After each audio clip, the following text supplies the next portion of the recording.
next time ma obekọ court no assemble no obeka e court na we move the motions and applications ni bi ase the lawyer can dia je say bi obeje enchechemu obeje bre ye no kra mo no me ye so say judge beka say so far so man date we the ruling be bad ye ye kwa je say bi omotwe back and forth at we the yenhwe hawa ade no ebesi akọ na ye mame Sofia Akufu ye mame Sofia Akufu former chief justice or a member of the Council of State according to 1992 constitution of the year adwuma no is it term bia ne say ye former chief justice Holma e was emu baako a member of the Council of State no in fact a call Council of State no yati enenura weekend ni nya ne tie say ye mame Sofia Akufu wa resign da yes wa resigning somewhere last year somebody kaya ye mame get through tokunu na and this for too many cities so mu person mu eyi no na I was a Council of State for paid for share no mutimi ka say your master be say premier fashion case bi o say denyo omokoye no mo 31 ye nya ne ntie and this for na de be to abonten say nipa 30 na to say bi eyi mame no na nipa baako na wa abstain ye enti say nipa baako na ye mame Sofia Akufu yesi ya nunti no wase no ade kwan mo de ne fa so se omu eyi mame no enye kwan papa it all the wentiment na ho na we resigning san yeti say we resigning since last year September until weekend year asemi eba ye nyina titia ene abaka sama for Felix Kwachofosu abeka bi se ampa wa ade enva Billy enva mo de mi di machi a fabra etino ni nyina ne se fama no ha na left mama pacho thank you ni nyina ne se mama na resign last September question akofo nyina ebusa ne se ka media house no ama ade na ama here you are se ka media house no am kan sabna na ma bontia e ka time ben nanka NDC for be magana for at say edipa ba ko a ye former chief justice yeah according to constitution no to have a full complement of the Council of State no so waka ho say we resign since September na eso muntimi enka magana for ontie e de kataso mumu aso no ene ebedi eho enkomo flood ne de enwena me hwe bi ehu say enempo de wo hwe wasa portable mu nyina ya wasawo ene ne de ensodo mu koi ehu where are we heading towards enti no je say e ha adwe party ni ebedi enkomo bebre nya de say ebi ebe mu maso ebu ayi bia ho ase bia ati atofo bia no ene ebe mamu maso ati na mame emma minyan mu a mabai akwaba na enko no yefa ehye so adongo okay mate enye hwe enti ene minia Gideon amankwa champon wo ye Pru West communication officer hopeful say Pru West right enti Gideon amankwa champon Pru West communication officer hopeful nyame adoma next year next month ye to aba say 11 July also ye to aba na pacho ene abrante na we say no more Gideon what is saying nyame adom me hoye okay correct enti and the first time appearance on Movement Television no eni ene wabano kama pa ya ibedi enkomo mamenko na hwana ye fly watch onabo nkroma nkoma no the first name way Daniel Ante se Daniel ma fa nka ho Daniel so koja to gbumusu ya anwe no se ke awe ne dia bia ka mu afi eti se Daniel ade no ma fa nsim enu asem pepe ni eti onabo Daniel nkroma ewese we first vice chairman Okakwe South constituency and PC hopeful mo the PC so asoso PC hopeful nti olowo Daniel Nkrumah ewase no ya kra na Alhaji Haruna Rafiki so ebeba abetase ama yedi enkomo Daniel ne mate sei onia bibia boko ele jamiase ene di nsu na se da nto ha se nsu na nto mse ne de nsu na nto eno nyumre na talk akra de ese programs 1 or 2 but ene de mse muda ho ese wonum se nsu to ad na ko program nsu se no no Emi say if you no pay money you an boka cranty. Program na me program on me constituency. Ameti ase nipa nyina na me ka che sa. That's why we are a say election no. Meetings are here no. Okay. And them say 3 or 4 electoral areas no more yet monthly meetings. Okay. And I join so no koto but still an amount for mobile. Some baby a dreedy. Met you for 1 year since you better to be bring. Into no say we meetings and that's all be outdoor programs be fakwase demo. And then the kwaswa and ka onya baby a enclosed now that kwase home na what me aye wadi. Na baby enclosed no because be na obi fie na compound no. No dia mama na e bia ma hihye mo nkonwa ne tables na mo dia ye dwumedie na say school and I think that most of the schools cry meetings, you know, my access to the classrooms because classrooms, you know, are not intimate containing numbers, you know. Yeah. You know, in the open space, now, maybe a park, be that one, and I say, baby, I'm gather, no, you know, gathering, no, honor, tidy meetings. And so, no, I think this month, and I said this year, a top in senior Accra, this year, so no, I'm a for sitting in my car. And then me call SCC. Me ko esi how dey anyo na me na Jimmy anyway even today na engineers no mo ye kwan no how did they plan?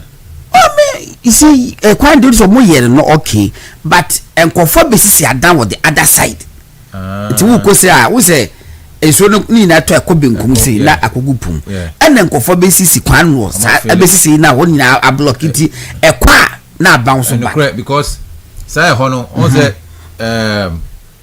chicken man a beer yes alle no ko akabon say o hwe sa settlement na yes uhun sa afro mu yina nua no ni nwura no it what you water way water yes. area and Australia atala ho no nya ade ni nyina inso no ba inse eto inse sen kebe ko ebe fa sa sa na ebe hiti asan baba road no so na sa twanua abegum I think they have to rethink yes medium area hona miti okay and more but ano and wo bre enye easy na hot say I didn't yes sir no kwasem ni say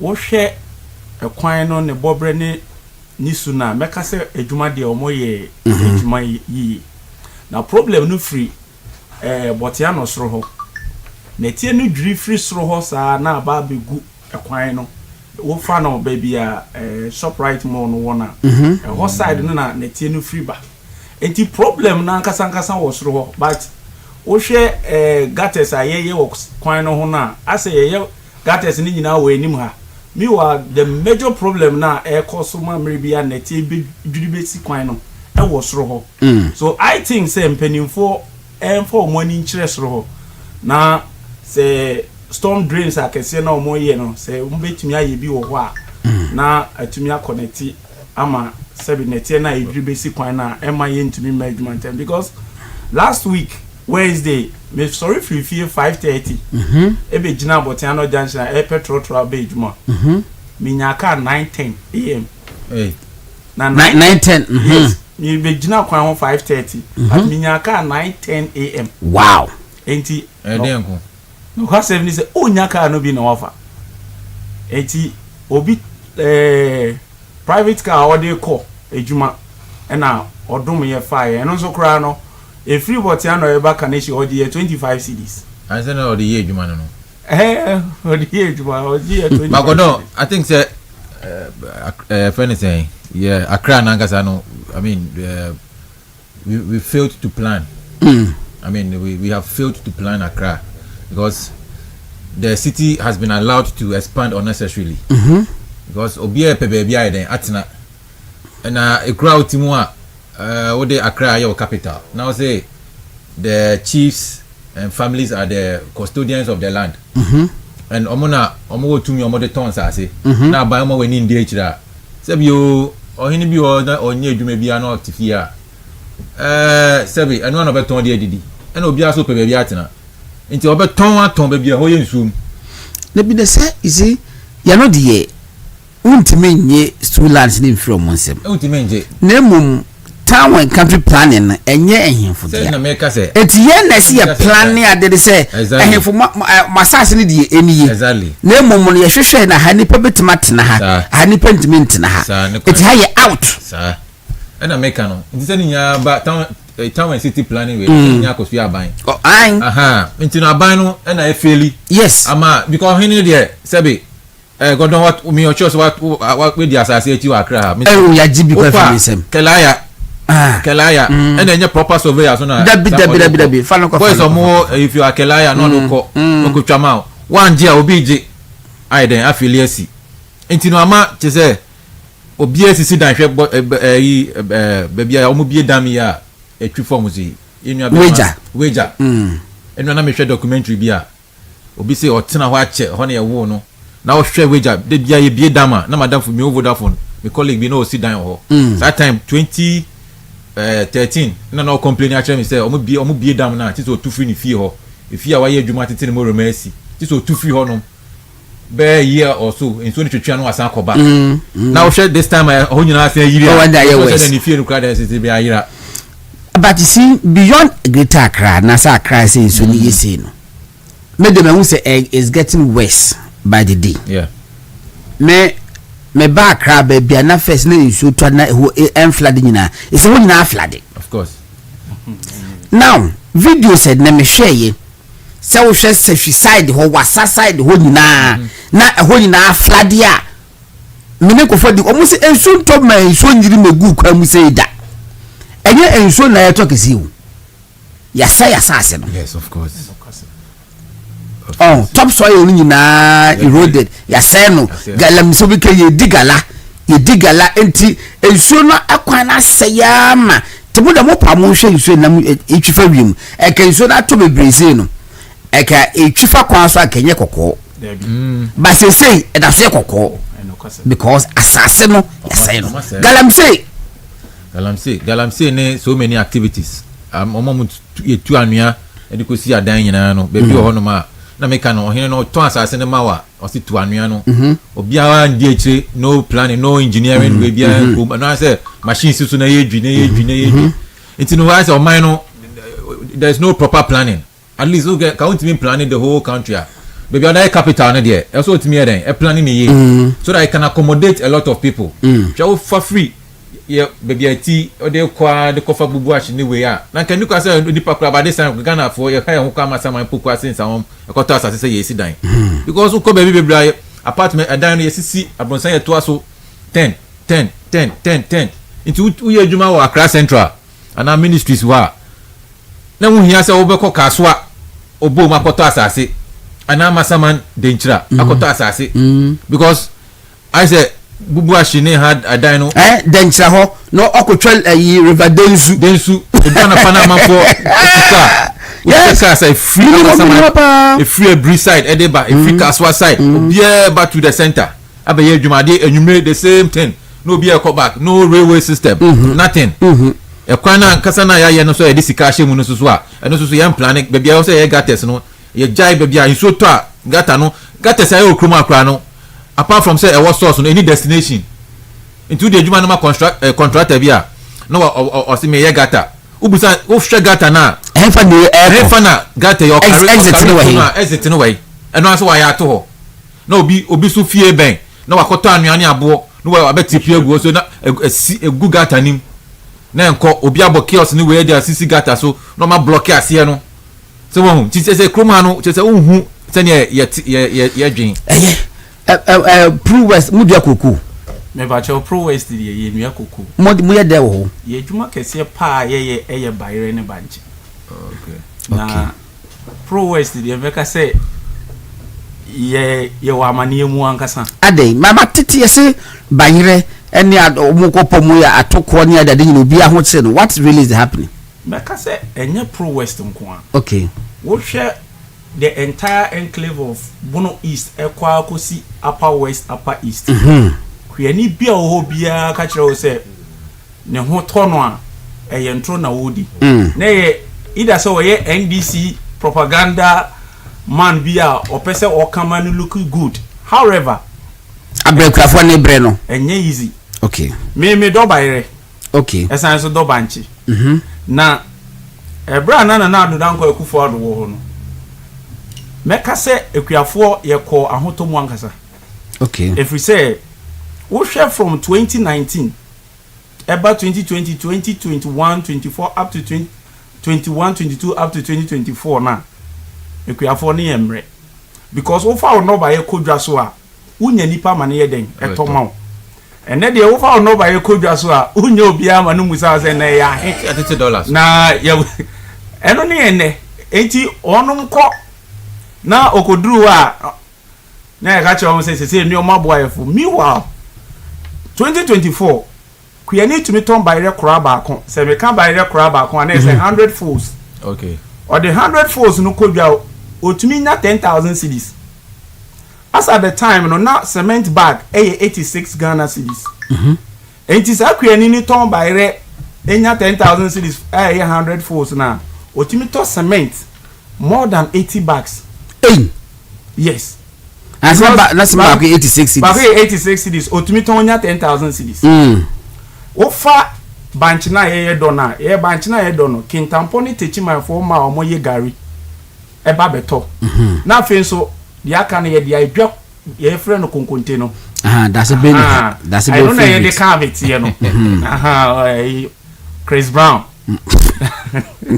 eti ye dwa konkonte no so a there are some companies omo takrade ne Joapon omo ba beto konkonte no edekoye starch okay in fact under one district one factory yenya starch factory e Pro West Pro West ethanol na omo ye wo prime na ye district capital na ye starch no so wo Atebubu kroba ko ye frɛ ho Akokoa okay sa project no it cost the state $10.78 million under Nanado Danko Akufo-Addo government through Exim Bank and the DC Kano Emma ye papa Honorable Kennedy Japan or DC factory no prime and Atebubu eti what share the entire way na Ekuafo na say odwa no konkonta bag no na yo say bag e de she bidie no e black sack bi jute sack no bi black one eno na ye de she konkonte sa eno no na kuyeni no ton otumi nya 450 Ghana cedis okay and na me no ka say yakofa jute sack na eno no yes as 5 the friend as 5 white one tintin kesi no e de be she ma wa ye ma 100 Ghana cedis I don't have 500 no I don't have 450 450 say ma 100 cedis adenti na 100 Ghana cedis no kra no say be ya obenya obi mpo amana be usa say na okonkonte ikra no mame meshe moto mienu ma ana me meshe moto miensa ma onya bi ade ye ni konkonte bi mana that's the biggest question ye nyina ye busa because now the Danko Akufo-Addo time every week bia no ye nya trailer eman be lodi banchi konkonte more than ebia trailer cars ni betumi aba be 10 ofa abase okọ abase konfo krom adaprase papase eko biposo daman kwanta zabrama benim sa nkro yi nyina eye banchi ne bayire juma aroho sem ni say minimi ofa bia 2024 okoton bayire otokia track oto aboboya oto moto small ones ya yedi ye okada yi otobi SNC 5 bedroom house bayire 3,000 tubes and all the years ejuma ni nyina ene aroho sem ni say last year ye ton bayire fu aye do ye no bayire no ensu anhye dan 20 amokesi meti say finance agric minister ka say Ekuafo na do ama no baye ni na ebu it is never true we are sure I'm telling you abuso emu ye kuyadwuma ayeye no oman we o say oman ye consumption capacity no very higher than your production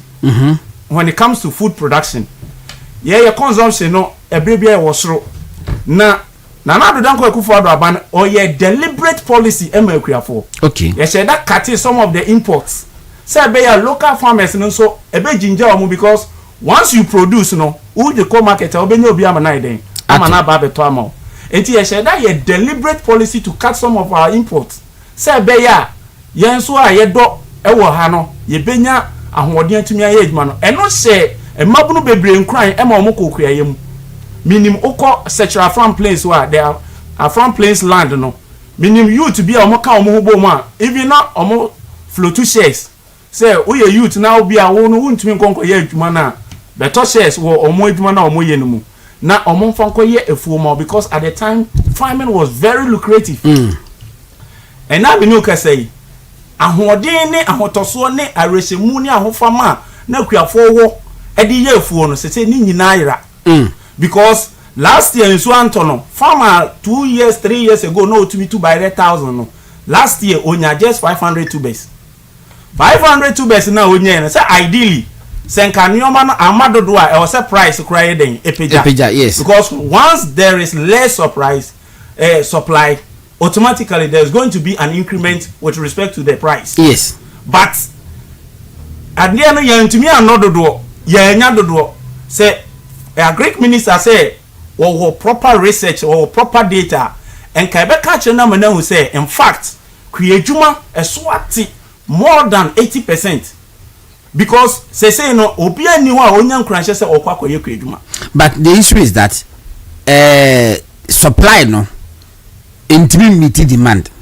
Yes. Yet edanu su gu ho na essay adentra wotumi hu say me de me hu ni say NDC for any or NDC for empenimfo bi ehihye nyoma bi echi a e wo se o moka no kire Ghana fo na no kire wo se ye ka kire Ghana fo ne se wo hwe a yakra aduane a ne quality level no san ye den e wo fo mo abegu oman no mu abegu system no mu especially emu na arahosam ne se ye 2024 campaign NDC for be share bo e wo Pro West se omoba ombe ye agricultural mechanization centers, farm mechanization centers. To be honest with you, Nana Akufo-Addo started our project.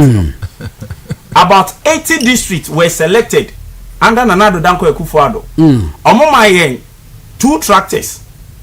Mimi district in there count Pro West under the watch of Honorable Stephen Jalula. Sa papa ne de me boni diana so for them. Aye. What should Jumadin or year for just 4 years as a member of parliament? The track record that we jawo constituency no more. A bet me taking more than 50 years. Here nya MPB of which me breaking the record. Wow. I'm telling you for a fact because under the watch MPP are buying investing more than $300 million. Our constituency where me will be there. Especially into agriculture. Especially into road infrastructure because road infrastructure no ye ejuma eno na wo so awado no ba ye no so betumi e de abadwom ayeden abeton enti ekura bia ewo Pro West bia no ye kwan ko ho both feeder roads and even ye kwan a connect Kintampo North e ba be connect Pro West connect Pro East e connect Atebubu Amanten na enye kwan a no kwasem ni wodi ye bibia na ye eduru ba bi a car team wo kwan no so gese mrante ye kotu ye de asoko kotu car na ansa na atumi akọ but papa we take bold decision and one of the best roads you can find in Bono East region meba Rafika ba ho mesa ba ho ba busa se ene se de mu wo enu ba bebrebe se die ene 24-hour economy market die ene se ni Rafik eno be bo Rafik akwa ba let say ado video e de yamiase Alhaji Haruna Rafik we first vice chairperson Okakwe Central Constituency say menya correct manamboa correct okay enti Rafik e was na bibia te se krom yo bibia you okay right the kind of media ETF ni ahwefo nyina ba me no wo case kakra yo sweet case okay mate and na me masheme we are later na you ya na ina kire hono mu because project be okay we dey ka wase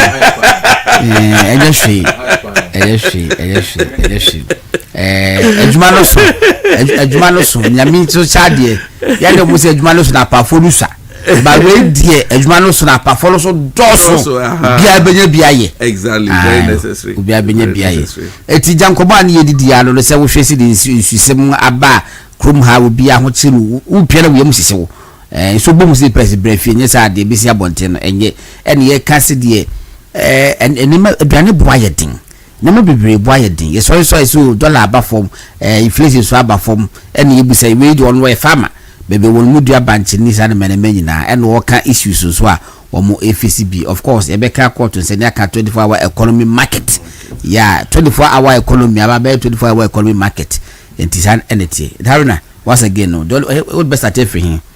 So my answer say the economy is good, okay, and the reality on the ground. I'm say NDC before ombe babe mu nema bebre na omode call the last election omo can SMP yes, because no more pay too minty, and at that time I don't know what happens to Ghanaians. All of a sudden if he say these same people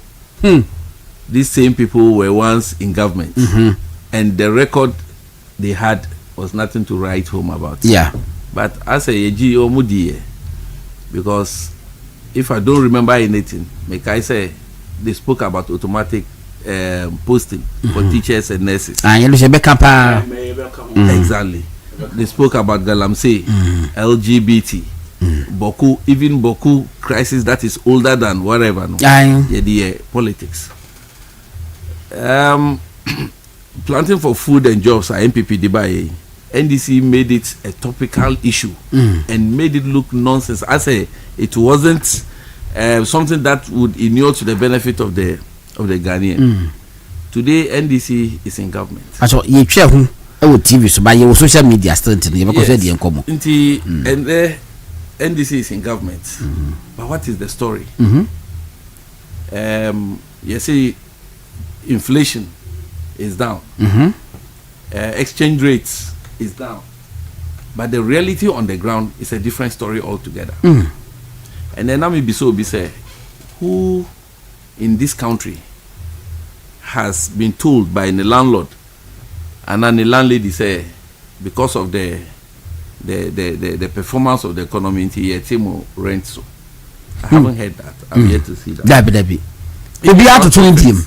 Now let's look at electricity and water. You need a campaign. But as I sit here as a Ghanaian worker, what I'm looking at is Kania bore Akosro close to 25% in the last 2 years. In Sioso, I think around 14-15% thereabout. Then the Ghanaian worker, how much was added to, salaries? The last base pay negotiations. But what came out of it?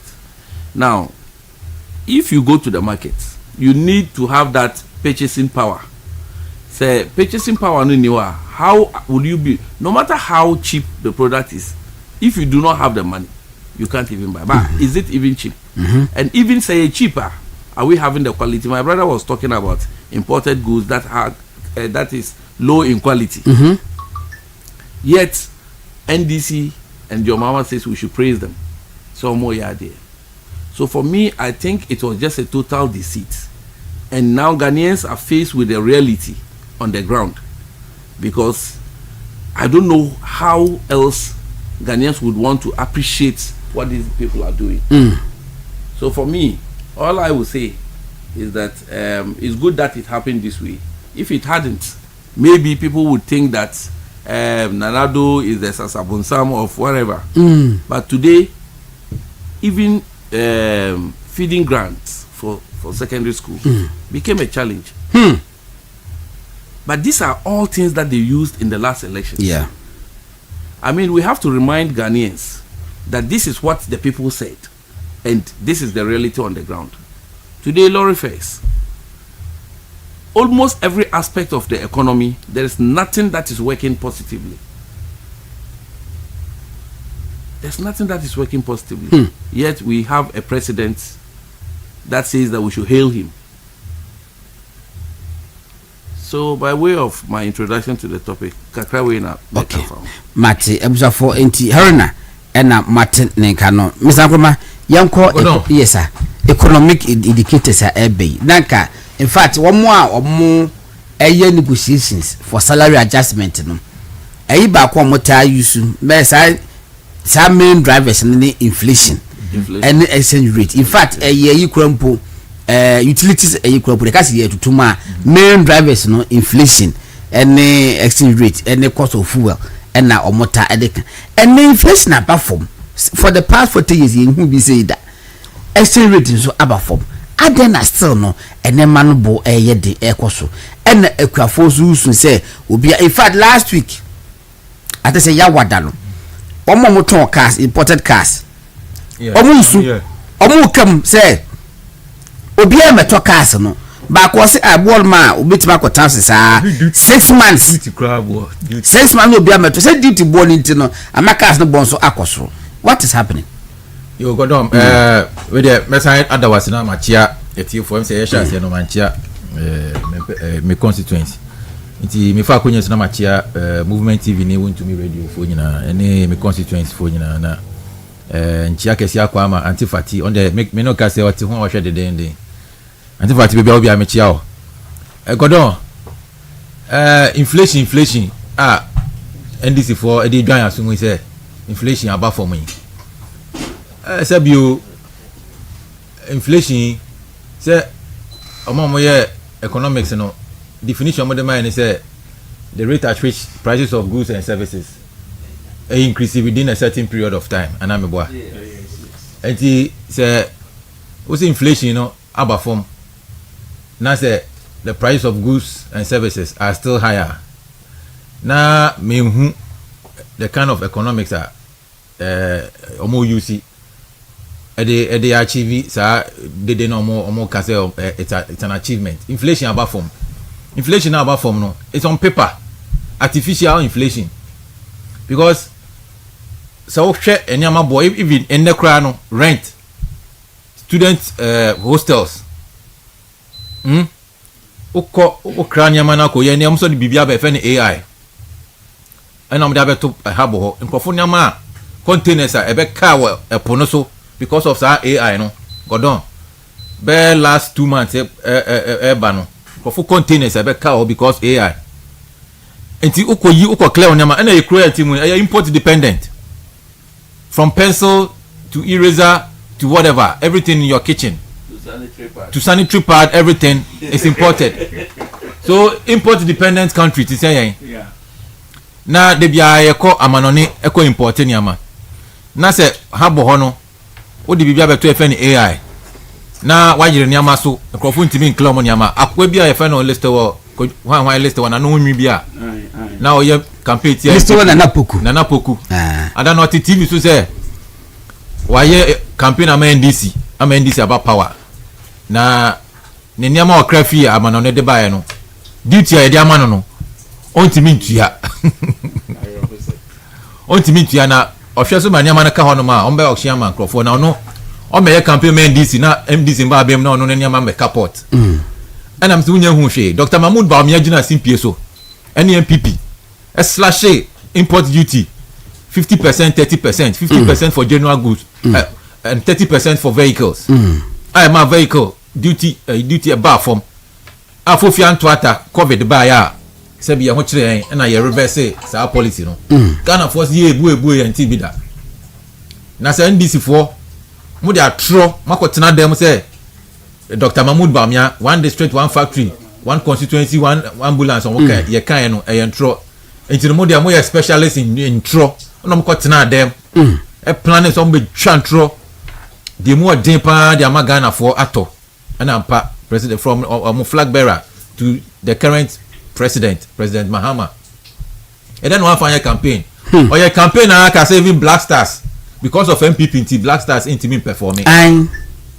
Now say Oba making sure say local players any big grooming on your Black Stars.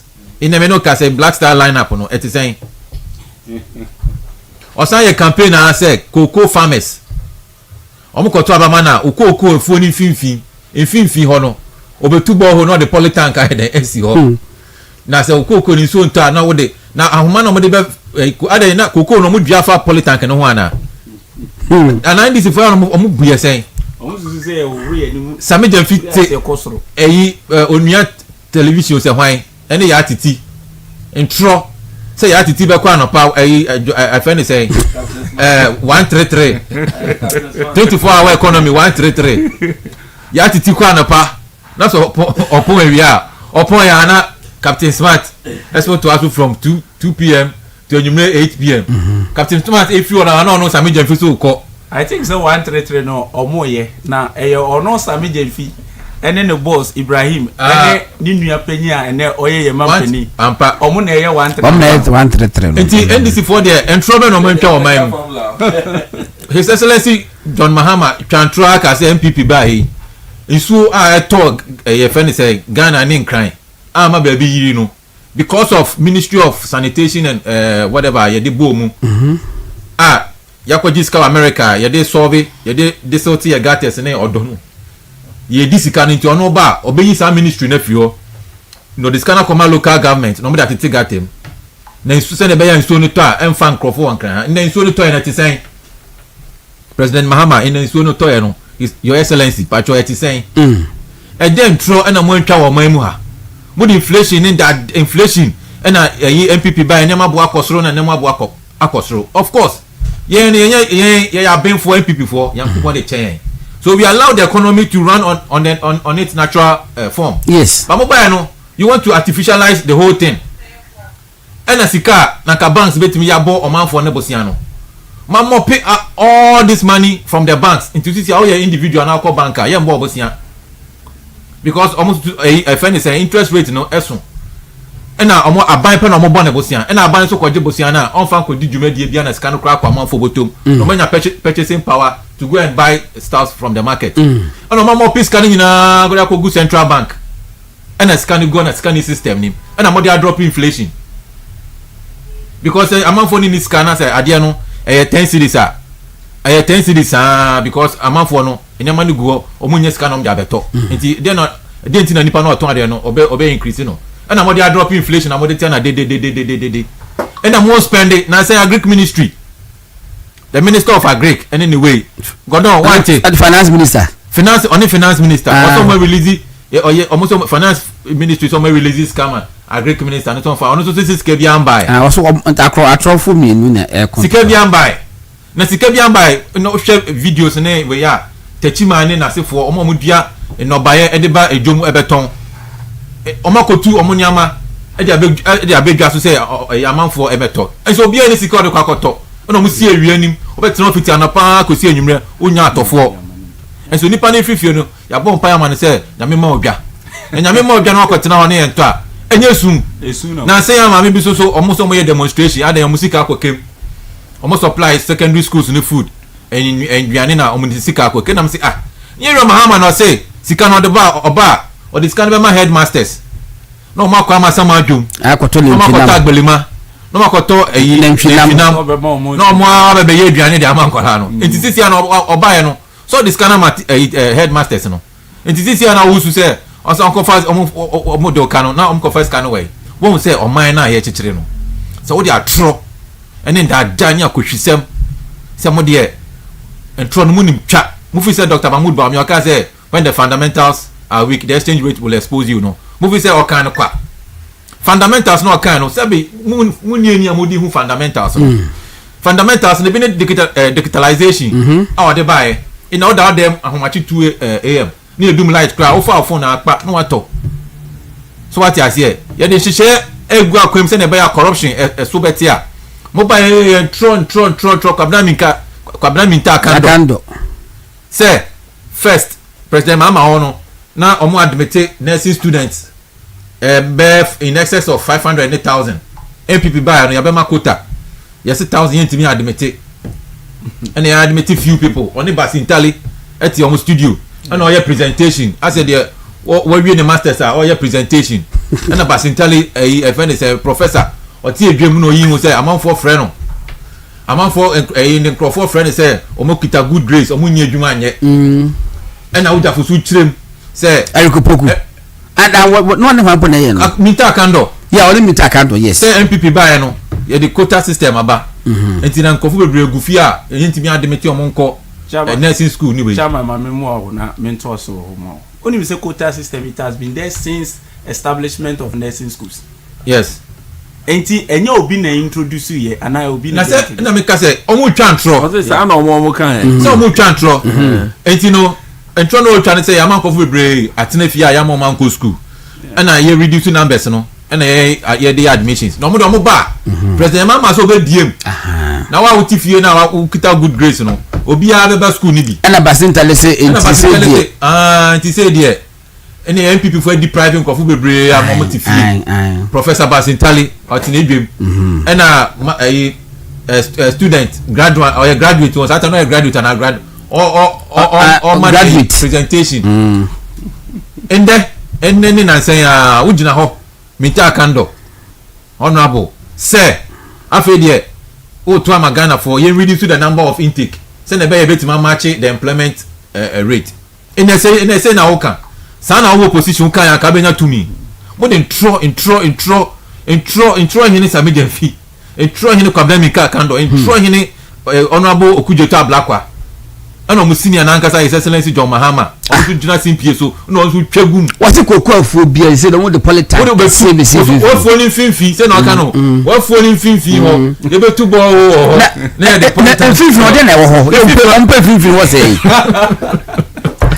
Gideon Pacho me say video bi ma bomma me video na ma say da ma bomma me na me ti ade na ye wi ame na me fa nko 24 hour economy but de mu menu ha de ye den a ye beka nurses for mo omo ye friend say mo placement ni ade ni nyina no but boy ma minti ye ti ade ye ti rekipoku in opposition anwa omo ye ha anwa ye import to bagana ha ye o company say anwa ni bi ha say ye bo mo ma mo eze fasi no nya sa bo siana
abusafo ena masugula mati na me patcho me meti wen me pon 9 me tra ka se o ebia me boat fi ana madaf boat meti ba koje na ma sa drive ama makofie be 4 am me patcho na ejo Muhammad 24 hour economy ana na day planner boat no unya adwin say o the fuck kroma o benya nipa na o benya ska because there is what an existing demand. Of course. So the policy is what demand driven. When me Koforidua me check mame. The last time me check Koforidua na boat ni ho. Yes. Koforidua ni ho. Koforidua ni wuta jo ho. Me wo ho say. Gono me say me ko ye juma ho ye transfer me ko ho by 7:38. Me kunma di. Yes. Taxi kra. Unya. On come double na ma. Taxi from the central business district no to even Senate flat in ho unya Godon. Unya Gideon yankwai. Godon. Open ministers are more born wa ban we mu pa. Ye odi kan we ye me description. Ye di kan kwamna minta akando. Danny Hall prefect. Ai. Na de to sumienu. A Greek minister. Eric Opoku. Teacher Eric. Aye. Hey, sir. Bon. Hey, what's what be you? Bio. MC I don't know what be now joining omona. Now foul. I think so because and someone only say what being but omo lanchi feed Ghana. Last year. Yes. E what chiman. How about launching? Okay. Ko busa kuyani bi owo Ghana ha say yasa fertilizer sawuruwa baako. Onu sawuruwa. Ya no de hin. Sawuruwa ye koko chense tete koko chense na ye di twa nneoma no. Koko kurase de ye friend sawuruwa Hausa for man ba na omo ba beto ade a eno na ye di ba betwa no ba ye na ekuafo na produce. Kuyani bia ni ho a ya ma no koko chense fertilizer ba kompo. Enso Honorable Eric Opoku ni nkrofo ebe ka kire ekuafo say ye ba ye bebie stores na ye di enuro me can we decide any fertilizers eba begum ye honum ye bokofie na dua bayre na yaka kire say oh ukofie na obebo no ehun ka ye bia 10,000 cedis John Dramani Mahama ebe bro 10,000 no na dia bo ukofie eduru okra se watu no ba ya wakwa akoto no kra no wuntua ukọ shop wa ukokoyi we decide now dia kokko bo spray and na me ni ukasai obi eni wo adaprase konfo chrome abase a yetwa impo fertilizer kruwa ba kwa na nsama ba kompo akwakoma ne se onfa hu ni no ba yeso nanso menkai kra no na nado danko ekufo all the time through Ministry of Local Government na yema ekuafo support sikan fertilizers under the one planting for food and jobs on say planting for food and jobs na phase 1 and phase 2 Dr. Brancham Pontai. There was another program MPP abanye and then your friend no planting for export and rural development PED na PED no na ye supplies free cashew seedlings because here area hono ye nua koko na mo cashew de cashew yes adwuma kese pa ye supply free seedlings ema ekuafo sa abre na akufo do na seedling ba ko bia cost 10 cedis. Wow. Kuyani yetumi ma 500 seedlings yetumi ma obi 1000 seedlings depending the number of acres are we den we hu adwuma and sana planting for food and jobs fertilizer no so na ye den ye supply ma ekuafo no enti ye papa Eric Opoku na ka me expect say empo ebra ekuafo antumi anye no antwa no ba ye dodo a sesi ano so wo se enka umbedua sunflower de aye oil na onim say yetumi de ebro ye anwa ase be wonim so onim a onkoye research yetumi de ebro anwa yes na ebro a ye produce wo Ghana ha no asesi a egudan mu no onya sunflower de aye anwa onya ebro de aye anwa because ebro is available sesi enti ni 24 hour economy na atonsuo mu no omonko abase eni zabrama ana omonko tamale omonko edra because edra de enim say omo produce ebro pa ye kaye papa ba kwa na oye omo MP Pangabu odo ebro ma obi no bi afiwe Pangabu esu ewe edra because ye nton ebro obi ama meto in fact na kufu all the time na ebro ba akuyani twa ebro 10 acres otumi de tractor yes ene ku ani twa brote ne kesa ontumi mfa nto moto okada ontumi ntobi aburo no bua ba fom aburo no na ba fom no kura anye se aba fom se ubenya obi a 300 cedis na yeto na mana betompo obi ama ene si ho na e pro e so na se ye enti akuafo no kwasem ne se ye bre me do bayire na obehu dia bayire akuafo ye famu a en ayo sem ne se yeni a ye bre sa bre no dodo na ye ndisifo me ba me ko Rafiko isi ba before then no president Mahama say o market sword say on be 24-hour economy market e dia ma akuafo ni ade mo amudo banche ni body ni cash ni ade no mo be ni say na wi asepa na aba we na asepa na ba ana mo fa ni say we na sempa ewo mu ene say ngo asepa mo area ho ni fa pa ni dwa kese wo o pe ba bia bayire dwa kese wo pa eye kintampo any techiman but o pe ba bia ye do bayire a no fertilizer wo ma we dey ma me fa konya we so na me mo mikro mfo abaso now about the bayire ebi ofi mebre obi o pe ba bia ye mfa fertilizer engu bayire so no a eye mikro na o pe bayire papa onim say the whole world Nigeria for ne do bayire pa some no di bayire sa yes but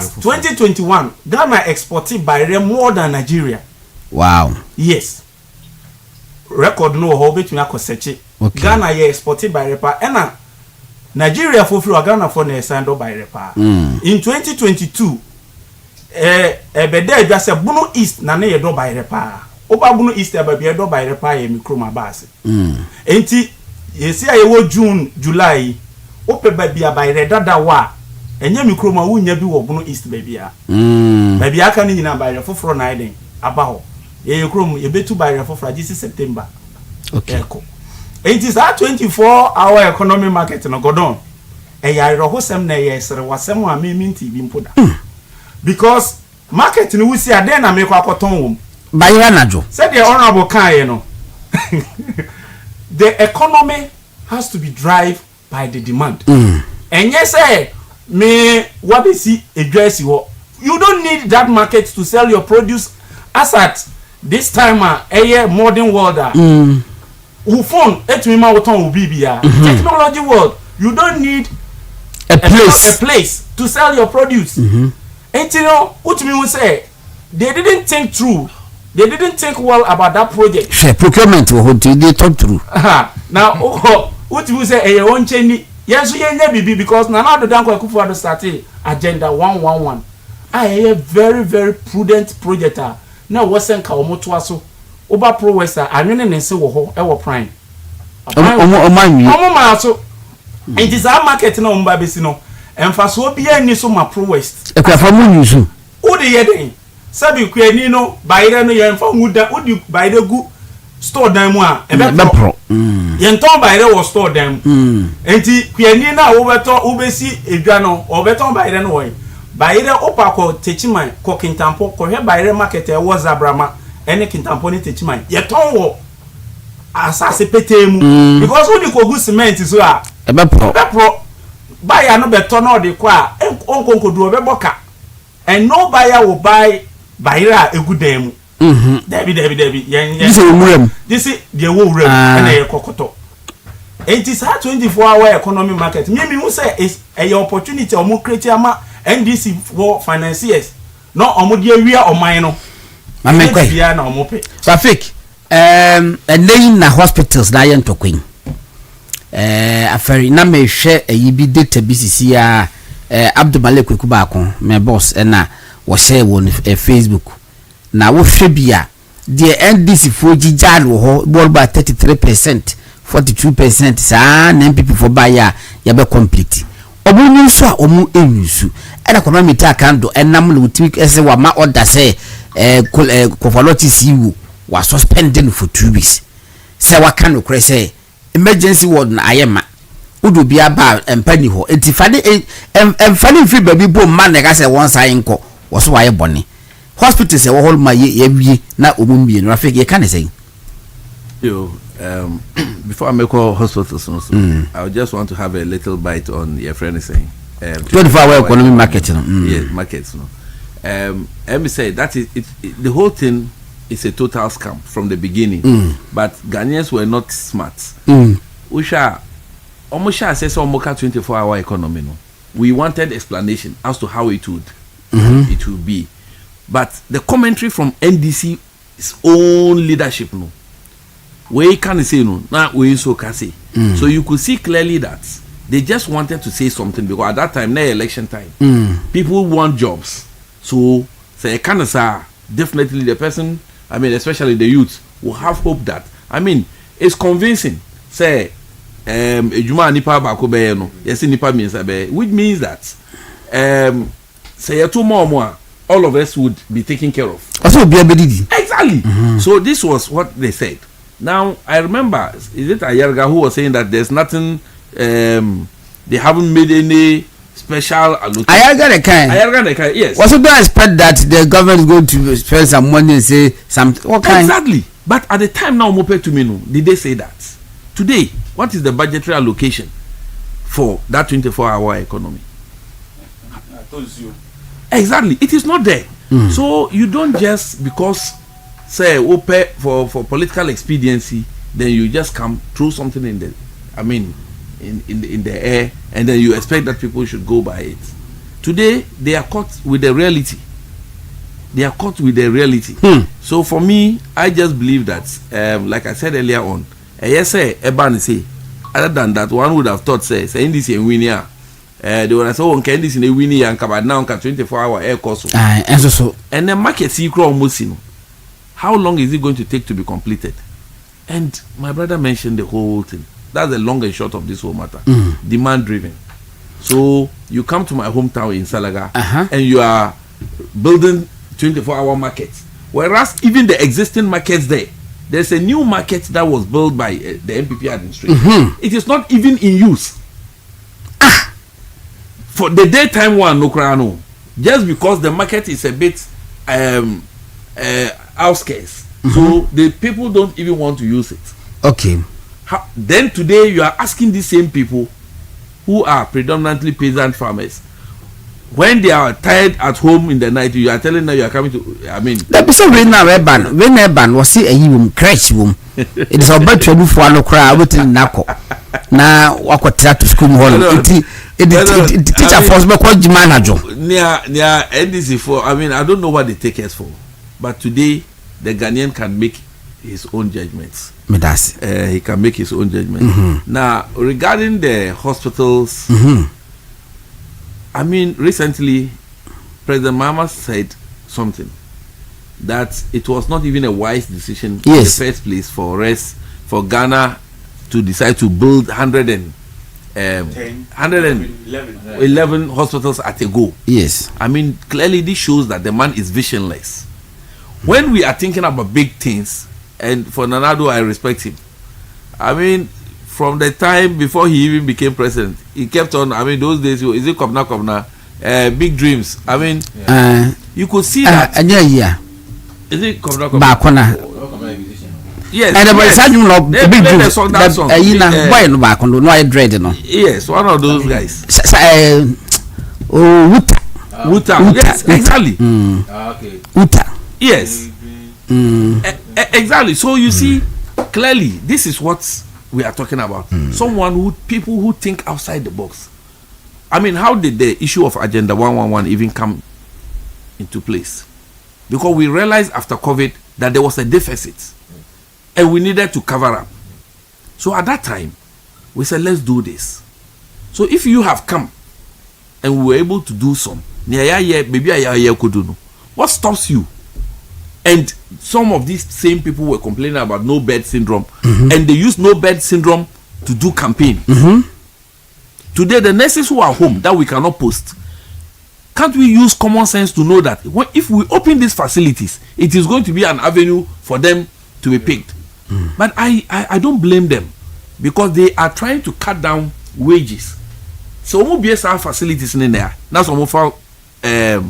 I mean, that automatically is going to add burden to the wage bill. Yes. So clearly, you could see that could be one of the reasons. Because if you are operationalizing it, it's not just the facilities that is there. I mean, the manpower is also needed. But do they have a budgetary provision for that? Perhaps that could be the reason why they are doing this. Sir, I'm not cutting you. Yes. You see, these people, the NDC, when I say these people, the NDC, you know, I understand sometimes, me say, na Ghana for MPP, is it because you nim adeɛ ne yɛpɛ sɛ yɛyi si adeɛ ne yɛnim no de boa ɔman na ɔmo mpa na because kodɔn bra scholars anaasɛ ɔman yɛfɛn sɛn aman nyinaa adeɛ ama amaman bebree atu mpɔn ɛyɛ what we call industrialization. So industrialization is the engine of growth for every economy. Industrialization is the engine of growth for every economy.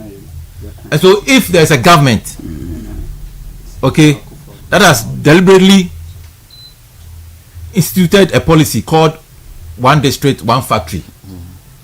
What I say, the policy itself with the name one district, one factory is a game changer. Even if we had built just a factory, now you're making progress. Yeah. And it is based on these factories or industrialization that you can say you are implementing what we call the 24-hour economy. You don't just get up and say you want to come and then start something called 24-hour economy. When you don't have a deliberate policy tackling industrialization, both import substitution industrialization and export promotion. To say Ghana exported more yams, what I said, than Nigeria. So if you're embarking on that journey, it will get to a time ubenya more produce to export and bring in more foreign exchange. Now a stabilizing economy. So that was a deliberate policy. MPP just so we can improve on our economy. And unfortunately COVID came in. COVID came in and distorted our programs. Now Ghana for obi the program aba ekunfi juice na anyhow eku juice. You start say eku juice omuko ye video say nkrantie. And so no come dem eku juice na omo togo omo fridge mu. Yeah the politics ni ba kwa wonya bi nto. So they mention Chairman, let me conclude on this this hospital facilities thing. And I watched one video, a friend saying, this lady is a political mavis. Yes, she went into one of the facilities. Yes. And what I saw, I was just imagining. Trade. That's the name of the. Yeah, trade. Sincerely, I was like, so why would we do this to ourselves as a country? Na fridge, I can see any TV set. I mean, for any cooking, everything is banner. Because this year so clear. So you rode on the back of you will create jobs. Somebody has created a facility for you. Yours is just to go operationalize it and even employ your own people as you have been doing. That one you can't do. That be secret in what kind earlier, no? Exactly. They don't want to add on to the wage bill because you don't operationalize those facilities without doctors, without nurses and other paramedics. You can't. So, but do they have a budgetary allocation? The last budget that was read, did they make provision for all these ones? No, I'm not sure. They didn't. So if provision wasn't made, so they have a clear-cut reason. I think even in Greater Accra, the children's hospital, is it Kasua? There's Wager. Yes. Yeah. Is it not the same situation? The same situation. Imagine the economic benefits to this country if operationalize this idea. So NDC has a big problem, and the big problem comes from the mindset that they feel that certain things are too big to be done by a country. Yet it is good for an individual to purchase a private jet. Yes. People will hail him. Yes. And not fancy cars. Do you get the point? He can do that one. That one is an individual. Fancy ride. But for a president to sit down, his government to sit down and imagine that let's build 111 hospitals at a go, then you come to say that it was not. I mean, it didn't make sense at the time to do that. And he is building 24-hour economy markets. So 261 districts. Exactly. They have to go. Good. So let's compare the two. The economic benefits of a hospital and those markets. Those markets, I just cited an example to you that in my village, you don't need that. Where would the demand be? Even the daytime, the normal daytime market, no cry. I mean, how much do we patronize it? Go to 265. And was it you who was mentioning about the online that this time you can? Yes. Go to Kaneshi Market. People are running big business and they do not even have own a shop. Rafik, go to Kaneshi Market. Don't go far. Kaneshi Market. Buzi asi and Kaneshi Market. Yeah. The opposite police station. Yeah. 24-hour It cannot. Okay. Newland Travel Consult. I was saying your trusted travel partner. Olabukilu Mechao and Enumere. Was the dream of travelers studying or working abroad. We make it possible with fast, reliable, and professional services tailored just for you. It is all per Schengen visa. Visa de deco France, Netherlands, Germany, Italy. You don't know pa. Obetim IB ama UK and Canada visas ni na omuyebi. Obeso kuskunsu wa brucha ombe ama flight and hotel bookings obetimi IB ama ticket ni na no. Kama. Wo pese ye adwuma e wo Dubai ene Qatar so a obetima hwe aboawo.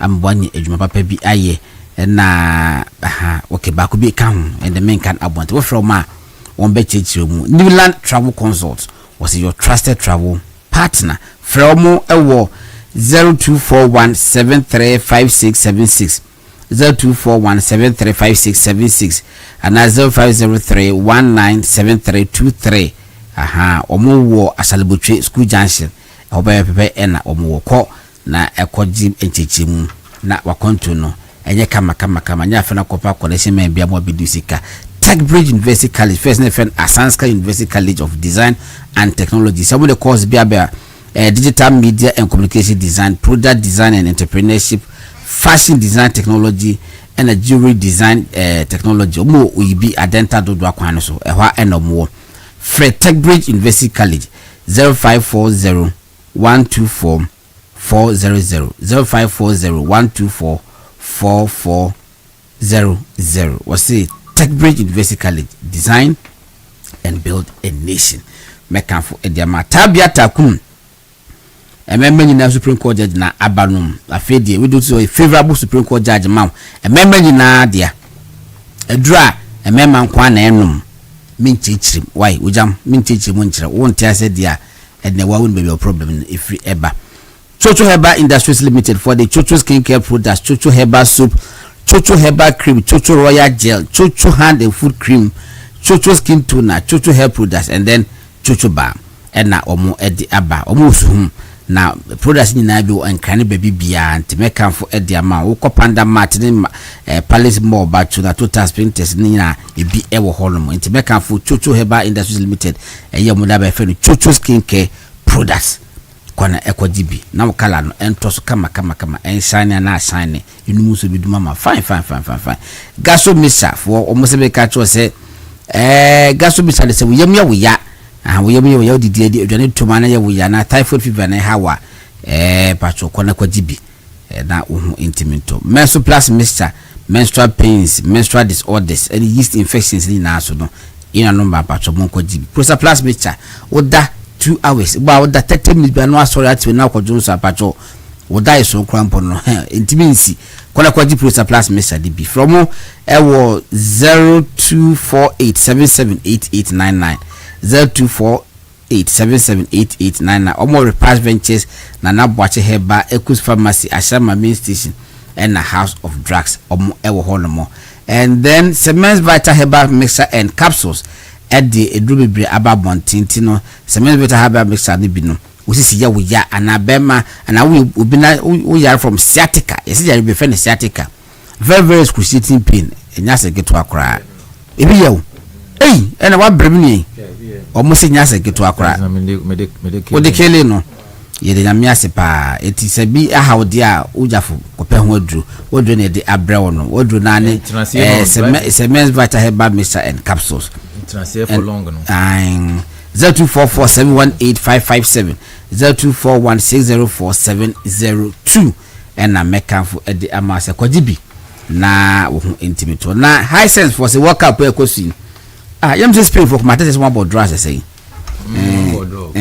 omo na boy omo ne keveda na okay be check you say anti work up le koso pa ole kodo yes na wo TV nya e work up le hwe enya wo fe eti kwaje high sense for products ni na ba ko bi wo mu de 116-inch giant screen 116 inch giant screen enya se geto akrampu but of course wall to wall of course binya 32 ni bi so binya 32 ni 43 ni 65 ni 75 ni bi akwa hwenti no ko high sense omo baby bia o manga na mu se di amrahia islegon tudu hachu afenya mateko la pass bachu na north industrial area junction mall achimata mall west hills mall Kumasi post office Kumasi tano so takwa de takwa sunyani baby bia no omo holm but obetima akanfo amase kwala ko GB 0302 550 000 o from my open no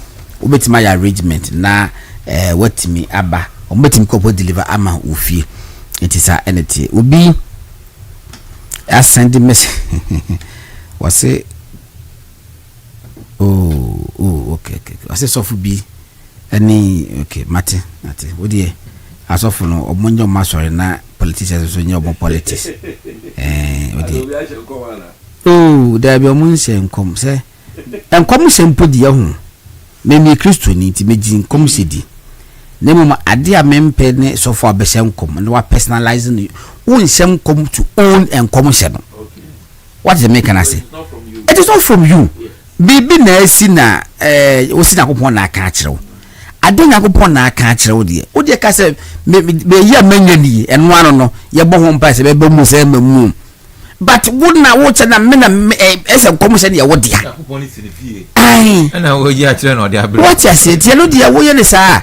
Ye wo ni pe bebre holma omomo nso daye babo holma omoni timi hu ade ni nyina wo holmo wi ase de anyway enti sanity but what we de nim takoma me wi ase me nua Rafik EDC hospitals no okay to so be fa ho enti hospitals ne 24 hour economy ti se de na manugu so America no okay na NDC for tena ase won se godon so o share ya almost started free SHS no on say 2020 2020 elections no no mo person mo attack free SHS because mo say free SHS no now I captured most of the youth and at the time no mo say from 2020 to 2024 no now most of secondary school for now free SHS na bo mo no na omo duro ebre some koto aba MNPP into sha almost started safe there free SHS na enya possible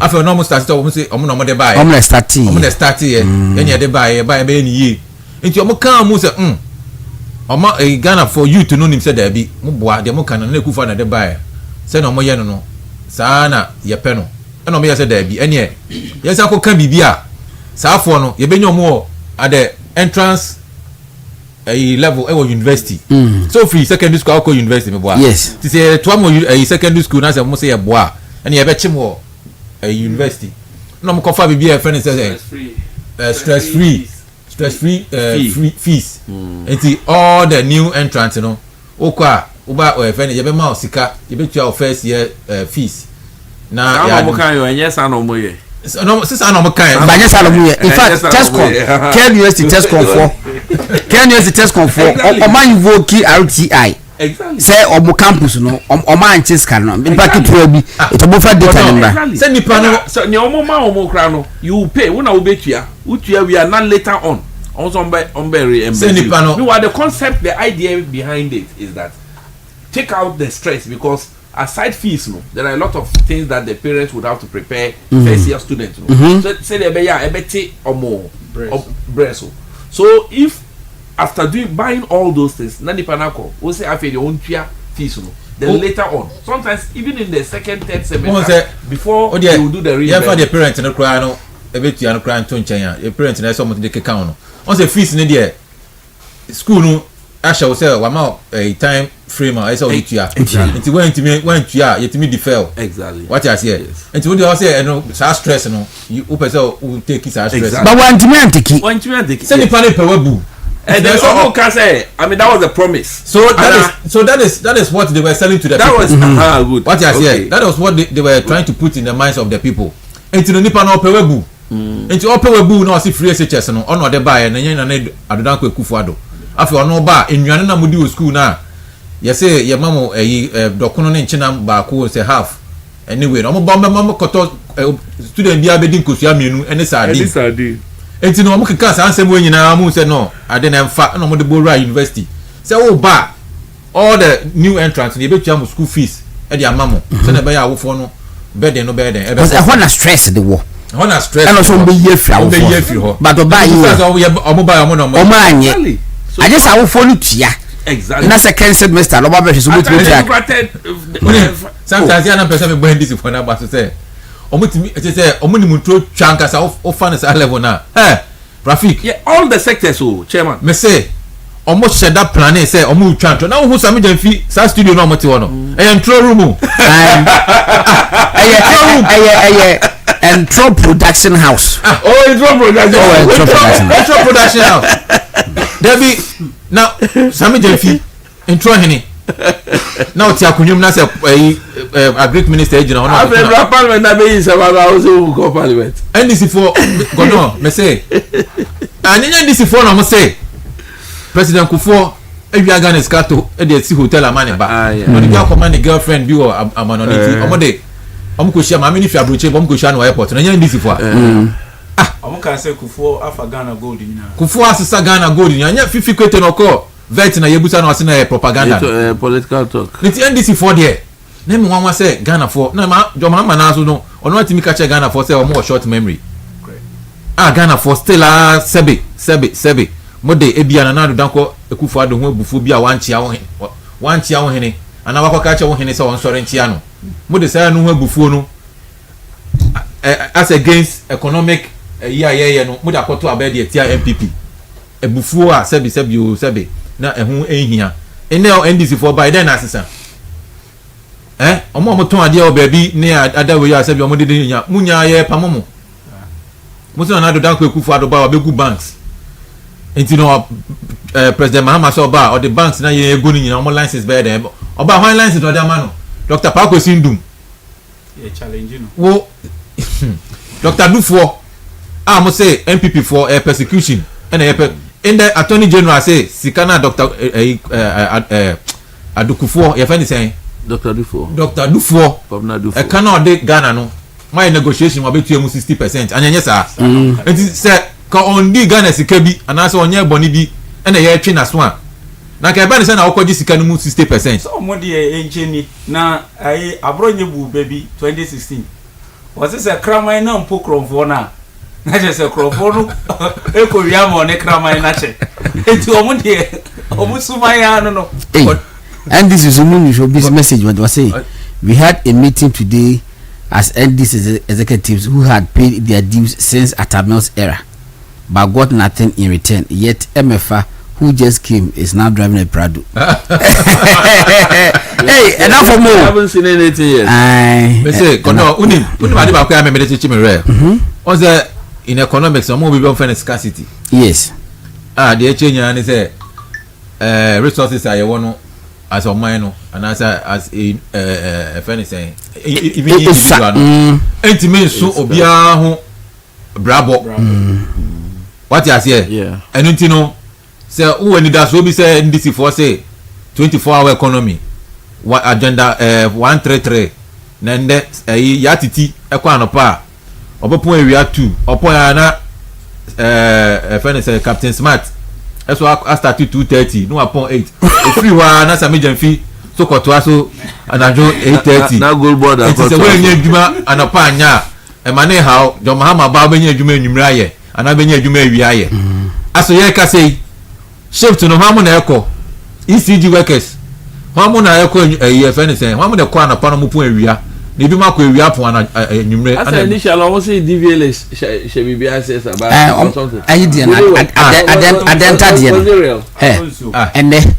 ene me ko SCC weja ho no weja ho so mu wa yi wo almost e we hin almost bebe da wose wo de wo patwe akra e mo be for no bi e ko godon nti wo de ka free wakoto ka foforo nti wo be tena won mama na ba anajo na wo de ko DVL akola nti se look at akra say omo ba se do maben well this nyina nya adwuma awia waka me godon na ombeye recalibration e wo meter no o say net anajo no 24-hour economy no ne bo be yafo mo ye adwuma anajo wo destiny we mu yusu fidie no oba you want special meters na electricity no ya tete so amamu say hu it is say oba ye adwuma na pa no twen enyume no obi akoda no wakogina e fani say odon na gata no be mo wede na de no na ma use electricity free wait that be fa so assuming say o ma ye ne sa say ya tete light no so enwumere a it is a meda anopa 8 ekwese enwumere 6 na me ko adwuma 8 to 4 am 24 hours ana enya 24 hours it means still na anopa no ma anya adwuma so there's a vacuum. It can't be 24 hours. Up to date. Yes. NDC, all of them. So with the NDC for 10, ebetna dying with. Now you are attending to them individually. So they should tell you what the 24-hour economy is. Omo yina be more different than. Let's say the castle you all of them. The castle you go parliament. Exactly. Obusa say nipa be 65 obi aka different one. So if I go to Blackwa was say 24-hour economy no why you see and every regional capital is going to have an airport 24-hour economy and let the be savvy you know what is an person did dinner tem oh yeah was what call ya be God only said the next election ever the power oh damn I had the crazy so if we have the rights the right people as for information no we don't need to talk much. Dabi. We just need the sound systems and our friends said speakers and then then we just go and start playing back. Godon me person me can ayi kakra na saying na bacho ma yimi ayi hospitals no won say Ashanti region say na maso ye den Miami Chrome for maso ye na sometimes ya so ye den na me nto aba na ye say o ma ya chimfo roads nyina na o ma say achim mafia na Kufu Ado achimfo nkwa na o hwe o ma we jira Ashanti fo na ye ukwa Ashanti region Miami Chrome kwa ya ye nka say e kwan ya je o free udru fani say Anita Hotel Junction now buvrem fa okay what kwan be free ha ko kan ha ye gusu nyina asphalt e de kopan am say na de ye ho abrosa sabe scarcity american NPP yent me fa Ghana sika nyina me ye enyama nyina wa Ashanti region but enyama want to be on my ya e bia ne say kwamna mi ta kando Konfanochi CEO ko kan complain say no bed syndrome and I said empa ni honey way no also was suspended for 2 weeks because when you say papa no the papa no ya no e be exposing pain former ya dey some prudent measures bi abama amanfo ho atom sa dey ayama amanfo ho ntom nti mo kama no tum obi ba na say empa ni wa ya dey na ko bia form na say awo wenya pneumonia no wawu ni e boma bro wo ba no ko fa ya dey national health insurance ba ye and am some dey fence bibi fence capitation what grant no policy one time premium sorry you need free national health insurance but some the one time premium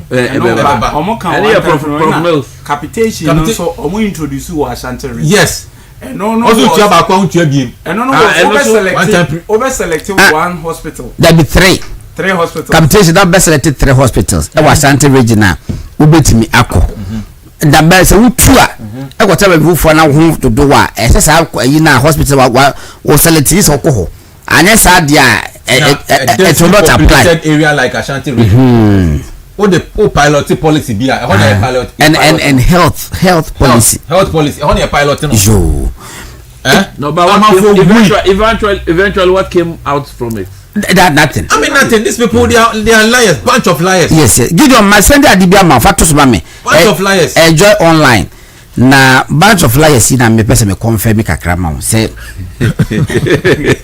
see yawo MPP adwuma me say apafo no adwuma no so ba apafo no so wo ho ba go don ye ka apoti asem so na to da say ka fie so asem ai hwe we okay me kati ha nya hwe NDC for baye omo say President Mahama wate na appointees so enti no say ye kasi yate appointees so ade say appointees no do so I say cost no of maintaining them na e was so okay it is here so that cost no be ba form and at the time I must say dollar crowd form ai enti we year 2023 enko fam year adwuma wo Jubilee House 2023 2024 2025 enie wo hwe ade ya 2023 de no scar ni ye twabom ye 125 million adada na kufuado 2024 with a high number with 125 million Ghana cedis with a high number of presidential staffers yes good. Over 300 good at a dollar rate of that time na it was 40 point something and at 2024 e call 153 million 2025 there about from 100 million and at 2026 I jump ko 248 million quantum jump pampa was saying this is an increase of about 148% in a single year, which raises an obvious question.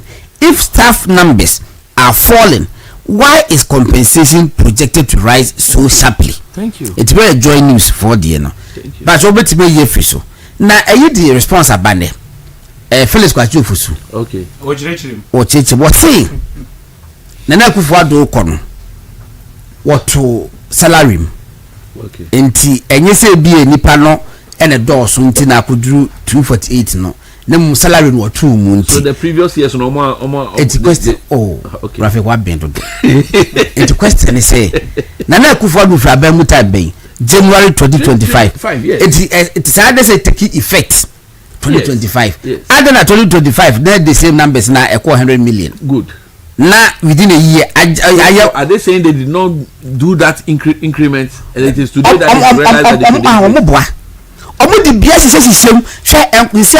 deputy regional minister all the virtual deputy regional ministers they are all under office of the president regional organizers so the coordinating presidential staff is coordinating regions indirectly the deputy minister the only difference is that they are not stationed at the Jubilee House. That's all.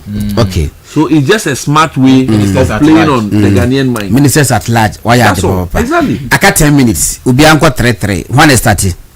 Rafik Amenko. Yo. If there any other matter, say Galamsa say more, WONTUMI say more, whatever they open. So I would want to have a bite on Chairman WONTUMI as and as of Akufo so resigning 8 months ago I say yenkai. Exactly. Since September. So for me, I just believe clearly say Semikano earlier on, one of the issues NDC for the core campaign in the last election, very topical, and they had the support of chiefs, they had support of malams, pastors, and everybody, was Galamsey. Now they have narrowed the Galamsey issue to Chairman WONTUMI.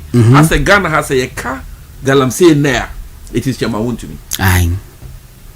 So the fight against Galamsey no has now turned to a fight against Chairman WONTUMI. So it means that if you deal with Chairman WONTUMI, and Galamsey will be asking in and I am saying before NDC bye Bole, where the president comes from, even though they do some mining there, but today go and check the black volta, the condition of the black volta. And also Chairman WONTUMI akunta mining na ejuma ayo in the president's own hometown, Bole. Black volta. Yes, go and check there. Before the election, the water was so clear. Today we are not talking about Eastern region, we are not talking about Ashanti and all that. But it has traveled to the president's own home yard. And this is what we have done to ourselves. Then I ask myself, I am for now Yekasano, Malam Fono, Asofono. Today, what are we saying about it? We have narrowed the whole thing to Chairman WONTUMI. The case is ongoing. And it is sad, say, people would make it look like Chairman WONTUMI has been convicted of a crime. But Ghana, we are governed by the rule of law, that everyone who is accused, you are innocent until proven guilty. Who has proven him guilty? Who has done that? Yet we have castigated, we have made it look like he's already a criminal. Because the media are buying into their propaganda. But I just hope that this matter goes on and then we have a proper resolution to it. Okay. Now, Gordon. Elections constituency. Okay. Central. Okay. Electoral area elections. Na ekoye. Those who will win, they won. Those who lost, they lost. But for me, infractions kakra ebaye hono regarding the issue of the album. Okay. Bebre eba ho some babeto aba. Unfortunately, why ready say babeto aba na ya catch us within any. I didn't. I mean, it is sad. It is sad because at a point, per the guidelines nearby, album we were supposed to do an exhibition so that within woman you will be able to confirm or otherwise. There were a number of petitions that were written from the constituency to the region to national for issues to be addressed. Unfortunately, until Enrano, the issues could not be addressed. And the whole thing is that we opened the system up. So it will be on form. Or master forms today. At the constituency, we decided that because we have worked with the previous polling station executives, so we should maintain the existing ones. Now, the party has created new slots for communication and then electoral affairs. And then some of the old executives, some of them are dead, some of them are sick and bedridden and other things. So we'll make replacements. What we expected was that we'll give a level playing field for all of them. Yes. But a situation whereby we'll be better before form. What for form? The expectation is that so we call election you be free. If you vet after vetting no normal election. But what happened in our case was that they were not called for vetting. They did not take part in any election. So say you would assume say you went unopposed. Okay. Until your name should be there. Then on the D-Day, people get in there. And funny enough, even a day before the election, the album was not ready. The album came out in the night. But that should not be now, the case. The candidate needed to know who is voting. Exactly. So I feel, these are infractions that shouldn't happen. With where we have gotten to, because we have just come from an election, and a party played a serious in that election. So say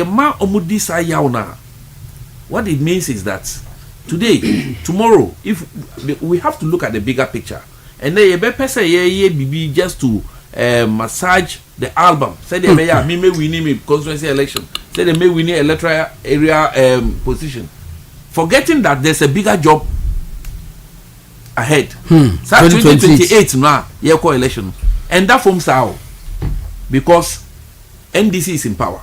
They have all the state machinery at their disposal. We are not.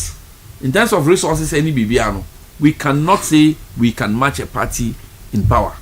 Which means that we should not begin to create situations where people would continue to grieve that we belong to a party, yet we have not been. I mean, GDP says halfway make and Kaumoko election and Nipano Lucia on him say he was given a level playing field. Yes. I was contest. I mean, there are some who went for some elections there and lost. And they are not complaining. But those who are complaining are those who picked forms. They were not invited for vetting. They were not invited for election. So what happened to them? The question is, forms no more fire. Did we just do a fashion show for people to just come and pick and then leave it there? Okay. So Gordon, going forward, I think the party should look at some of these things. Yeah, the guidelines nearby was about 43 pages to conduct these elections. Yet we put it aside. We did whatever we wanted. And if we continue this way, I think the future may be quite bleak. We don't expect it to be so. Okay, Queen Central. Fadama, Okay. Tesano, Okay. those enclaves. Okay. Abeka. Yes. Yes. Okay. Mate, iti Rafik na moteri nkano. Mamenko kunkatama so mamenko cha Obo kilo. Nyume ya mwajo. Why mate se mo hwe mo biem kakraka na mo hwe nti wo campaign team nyina no. Monko so anya adwuma nyakopon. Just a second. My boss, Mr. Irenchi, we need as secretary for one of your electoral area. Okay. Only Mr. Jan. Congratulations, Mr. Irenchi. So, Mr. Irenchi, congratulations. Only Mr. Jan. That was to say, I mean, you are following the program. Thank you. It's incoming back on Sunday. Incoming communication officer. Oh, then because his communication is so Pro West. We have to give him endorsement. Of course. And give you no one do any endorsement in advance. Eti Chabusafo, what a Chabusafo with the Mamenka Mukro Mukasa. No problem. Fatum. Eti Adumredi, Mamen Fancha Kesiama Pro West MPP for Nina. Titru newly elected executives are. Ya to abayi be police station any electoral area run chere ye be sana akoto aba ayi constituency executives honsom for amankwa achampon Gideon mijina me nanso na nyame ya adom a ebrehidra meka kofa krata agina se kasamafo ama amanyukoi me wo gidie ya police station executives in the electoral area for him say be benyamu mu gidie na ba mama som party ya sa akwane nso na medinchia kese pa menema opanyin secretary oya adaprase ene Miami Catkis Bori Andrews ene me ofa Nimakwa Charles ene MPP fo nyina hunutie ye teacher Kwadwo ono ne ye me electoral area chairman wa biatumu eya Konfo Chrome Information Center Konfo man nyina ne adaprase man ne papa ase man nyina britie ye enti kakra ne meka ne se nyame onhyiraye na adwumaden ne ya so he press before catkis for be wa assembly abeka wo se asempa he ye beyo eti MPP adwumapa de ya so he ye boyo amanayo akono na afie die wo ye 2028 election wo ye mungamu ebedisi a ye botwa ebi menefa kwanya yeso aka kire NDC for be ya Pro West say 2024 ni omafon ne be ye 2028 ya ye ready say ye be chiabe enti say wo yo wadwene say wo bokọ akọ cassette ya MPP ni bia o kasa tia no ba ko a ye be ba duo no o kasa tia no mienu a ye be ba hanu enti ya bo aye ho na mo wonyo akuturuku boso no wonyo ntokwa ye be ba na ya be kirekire ye nsemu medam ase me dase papa kasa de kasa say ya kan kasa bono the difference on a bena so ayi Okakwe South first vice hopeful first vice chairman currently incoming parliamentary candidate PC and we the man ko man kan ye kra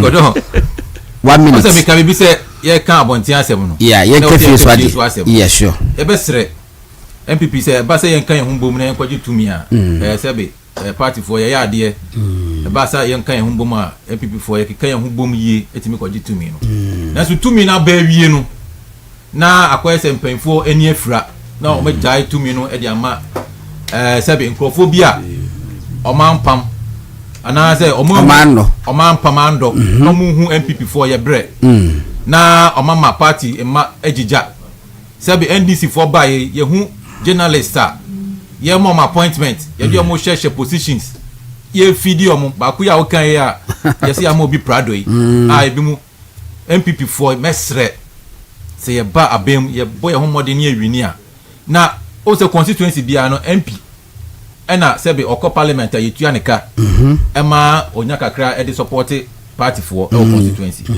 na ukoye lucky suna onya baby a MC so honom na ye ma MC papa ono so enye sika ana ye tuaneka ma ono so yibi e de boa na ye meme constituency no e sub metro ye she ame ase unfortunately ya ba no mayor omukoyi no na wa ye former MP e wo Kankwe North Obia or your former MP with the assembly woman Kankwe North side no obey a MP twice o kan kwe north na oda be she ame no odododio o kan kwe south any ablekuma Elizabeth Sakiana pacho okay na sebe nipa no o interest bia officer o kan kwe south no de beba oh there was obeko beba no sanity entino na ama pressure bibia na akosi MP so na konya MP so asebe ontimi enkokode mane manfo enkopa ndwuma se ne be yo no so wo ye bibia di teku ne fabo MP Dr. Wamia so 10 appointment per consultancy meba entino mesre o kan kwe south for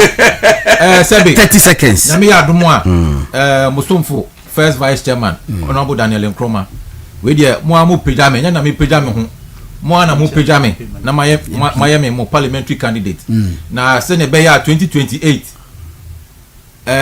okuna ye kono mo mimu gidie se me na metimi age akonya no e dia ma okankwe south na mso me ye obi a sebe me nyime ye MP a otesoro no manfo ne tefo okay mo nyina ye si form ye nyina ye tena se didi ye nyina ye tonsa achi amene boys we dey who how be ya na so me so me ko bi mo as first vice na besako would say so dey be first vice no masa so e dey adom bi mtimi do bibia ase antifati any anti agi mo nyina mo se abi obi a ti obi a hopeful okay na go don so ye hopeful na sa project na sa na America da do da ye be sa ba na abeye oh yes sa wo camp manager me ba cho amenchi atafimi Amos ene apiade dankwa na chi akwa ne ya komfo krom ene Steven daman kwanta ne Maxwell daman kwanta Wheezy Prime hono boy adwuma pa medam hase medam nyina asenti Krizo Kweku general manager ene nbre da asenti Alhaji Haruna Rafik first vice chairman Okakwe Central Constituency